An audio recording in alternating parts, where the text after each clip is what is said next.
Yun. Good afternoon mga kabatang. Nandito na naman ho si Miroy. Medyo magpa-practice tayo sa ating Dodge. Medyo namatay na yung starter kasi yung kotse na to may ilang taon na rin to, isang dekada na. So 2011 model Dodge Journey, bigla na lang hindi siya nag-crank nung galing dito ako sa garahe na paalis sana ako, so hindi ko na ginamit. So ginamit ko yung isang nasa likod, yung Mazda. So ngayon bumili na ako ng bagong starter. So lahat dyan diniagnose natin, chinek natin yung battery sa scanner, mababa ng karga, hindi na kaya. So palitan yung scanner ng battery. So sa scanner lumabas na low battery. So palit tayo ng bagong battery. So ang battery po ng Dodge Journey, eto nasa ilalim. So ayan, bago na po ngayon yung nakalagay. So bago po tayo magbaklas ng mga parts, ng lalo na kung sa starter, siguraduhin natin tanggal yung terminal, yung negative. Tanggalin mo lang, okay na yan. So ngayon po, natanggal na rin natin yung starter. Nandyan po yan sa loob. So dinukot na lang natin kasi kung pupunta tayo sa mga garage dito sa Canada, sa Ontario, kailangan natin ng appointment. So tanong ako ng mga appointment, maabot siya ng 1 buwan bago masalang yung sasakyan ko. Lahat ng fuse, so nandito, kita natin dito, yan.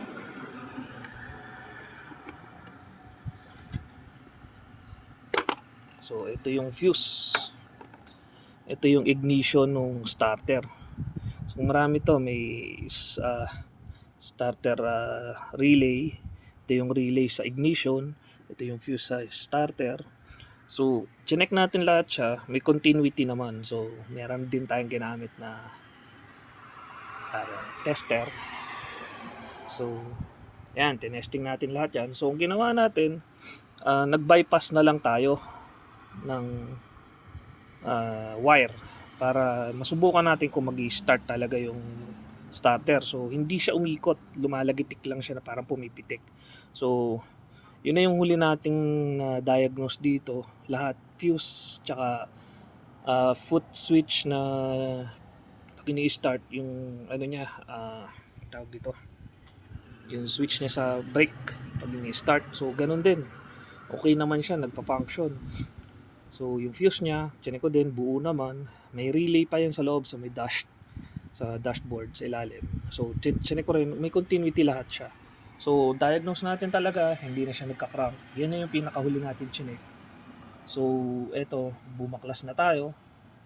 So ngayon, hindi ko na pinakita sa inyo kung paano baklasin kasi madugo. Magkagalos-galos na tayo.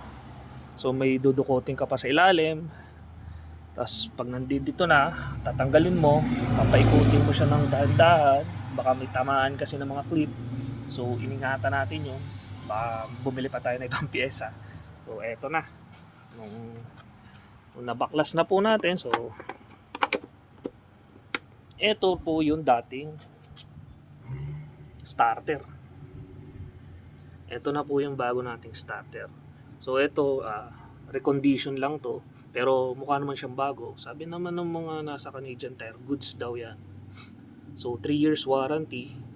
Subukan natin kung lalampas siya ng 1 dekada ulit. So yan po, binaklas na po natin. So mamaya subukan natin kung mabuo natin bago po lumubog yung araw. Ayan na po, palubog na po siya. So kung hindi natin magawa ngayon, bukas ng umaga, saka natin ibabalik yung mga intake na pipe, air intake. Sana umayos na si Dodge para makabiyahe na ulit tayo. So hanggang dito muna po at assemble na natin. So bago po natin to i-assemblein, nga pala yung mga terminal na papunta sa starter, make it sure na lilihahin na uli natin yung mga ground. So kailangan maliha ulit natin yan para yung continuity ng kuryente, yung contact niya mas maganda. Okay? So, hanggang dito na muna mga kabatang. Kakabit ko muna, tas tingnan natin sa sunod na video kung tumatakbo na ulit si Dodge. Sige po, paalam.